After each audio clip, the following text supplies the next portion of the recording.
اعوذ باللہ من الشیطان الرجیم میں اللہ کے پناہ مانگتا ہوں شیطان مردود سے۔ وَيَعْبُدُونَ مِن دُونِ اللَّهِ مَا لَا يَنفَعُهُمْ وَلَا يَضُرُّهُمْ وَكَانَ الْكَافِرُ عَلَى رَبِّهِ ظَهِيرًا۔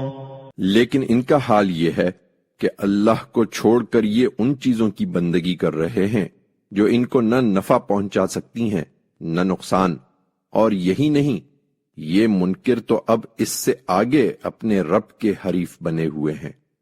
وَمَا أَرْسَلْنَاكَ إِلَّا مُبَشِّرًا وَنَذِيرًا۔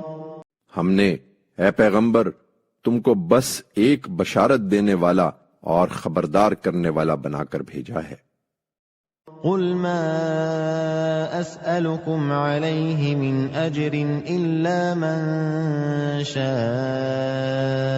أَنْ يَتَّخِذَ إِلَى رَبِّهِ سَبِيلًا۔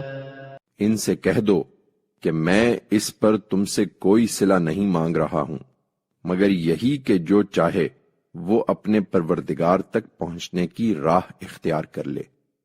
وَتَوَكَّلْ عَلَى الْحَيِّ الَّذِي لَا يَمُوتُ وَسَبِّحْ بِحَمْدِهِ وَكَفَى بِهِ بِذُنُوبِ عِبَادِهِ خَبِيرًا۔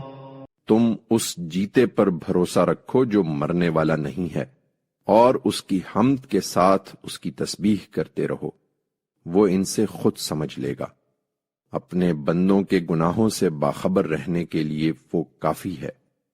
الذي خلق السماوات والأرض وما بينهما في 6 أيام ثم استوى على العرش الرحمن فاسأل به خبيرا۔ وہی جس نے زمین اور آسمانوں اور ان کے درمیان کی چیزوں کو 6 دن میں پیدا کیا، پھر اپنے عرش پر متمکن ہوا، وہ رحمان ہے، سو تم اس کی شان اسی سے پوچھو جو اس کو جاننے والا ہے۔ وَإِذَا قِيلَ لَهُمُ اسْجُدُوا لِلرَّحْمَنِ قَالُوا وَمَا الرَّحْمَنُ أَنَسْجُدُ لِمَا تَأْمُرُنَا وَزَادَهُمْ نُفُورًا۔ جب ان سے کہا جاتا ہے کہ رحمان کے آگے سجدہ ریز ہو جاؤ تو کہتے ہیں کہ رحمان کیا ہے؟ کیا ہم اس کو سجدہ کریں جسے تم سجدہ کرنے کے لیے ہمیں کہہ دو؟ اور ان کی نفرت کو یہ چیز اور بڑھا دیتی ہے۔